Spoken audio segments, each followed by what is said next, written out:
Today on Time About the Movies, we have two comedies coming out on the second weekend of July. Horrible Bosses with Jamie Foxx among the cast, but I was going to say Jason Bateman, Charlie Day, Jason Sudeikis trying to get revenge on their bosses, Jennifer Aniston, Colin Farrell, and Kevin Spacey. And then we have Zookeeper with Kevin James in it. See if you can figure out which one is the really bad comedy. You might be surprised. Or maybe not, if you know exactly which two movies I'm talking about here. July 8th, 2011. That's today on Time About the Movies.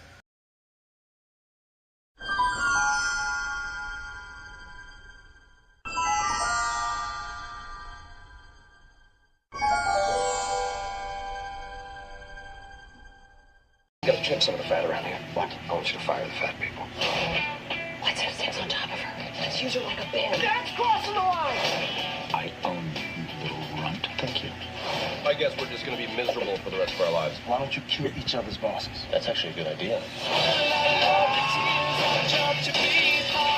Everybody free! I can't go to jail. Look at me. I'll get raped like crazy.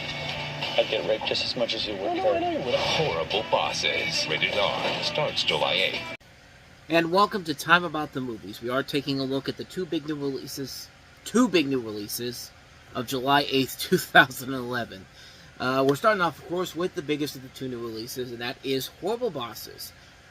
Premise, I think, is kind of simple. Jason Bateman, Charlie Day, and Jason Sudeikis are three best friends who decide to murder their respective overbearing, abusive bosses, Kevin Spacey, Jennifer Aniston, and Colin Farrell, who they believe are standing in the way of their happiness. And they get Jamie Foxx involved to help them out on this, and the rest is one of the funniest movies you will see in a while. I mean, I'm not even kidding.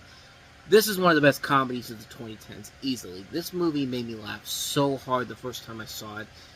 There are a lot of really good jokes in it, and the cast overall is excellent. You know, Jason Bateman, Charlie Day, Jason Sudeikis, of course they're all going to be good. And Charlie Day in particular really is the one who steals the show in general. I mean, he knocks this out of the park in this one. I mean, he's the one that comes out of this, you come out of this going like, you know, I like Charlie from It's Always Sunny in Philadelphia, but man, that guy has a lot of good comedic charm to him, and this movie is no exception. He delivers big time in this role, and he just makes it work so well in this performance that he gives. The bosses overall were really funny. Kevin Spacey, Jennifer Aniston, Colin Farrell, they're fun to watch. They are terrible, bad people that you do want to see get their revenge. And, you know, for somebody like Jennifer Aniston, she needed this badly after a lot of really bad movies to her name. I mean, she needed to come back big time. This was the beginning of kind of her little comeback a little bit that came out around this time when she did this, and then she followed it up with The Millers. You know, a nice return to form for her, and I'm glad to see that she's actually being funny again in a movie like this. But, you know, Jamie Foxx is pretty good, too, with a great name for his character, Motherfucker Jones. I mean, what more can you say about that? I only think that Samuel L. Jackson was probably the only option for that, but he turned it down, so they said, who do we get next? How about Jamie Foxx? Okay, that'll work.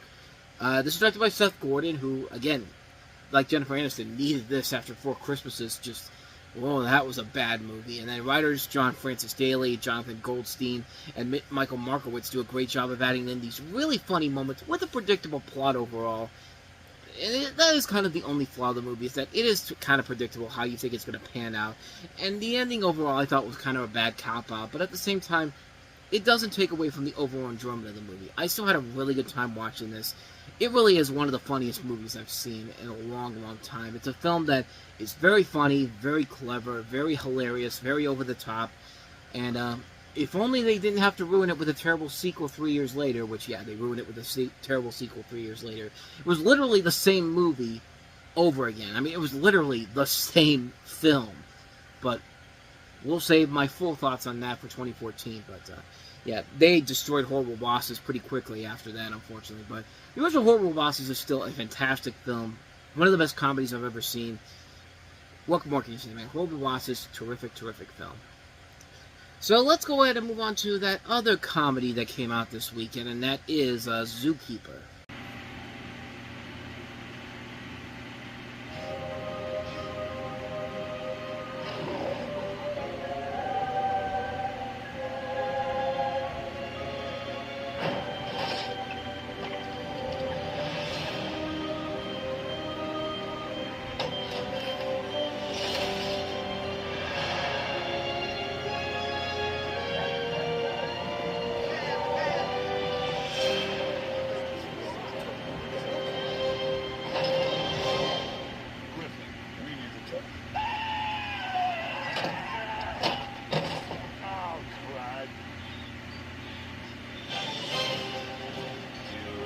nothing.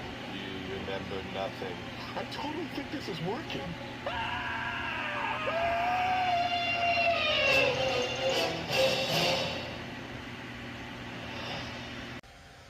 Oh, fuck you and your lazy, cheap attempts to make a Night at the Museum type of movie by having the whimsical music in there. It's like, oh, the magic is really in the zoo this time around instead of the museum.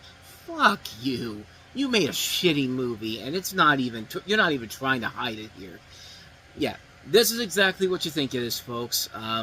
Kevin James stars as an unlucky zookeeper and the talking animals at a zoo who break the silence to help him find love.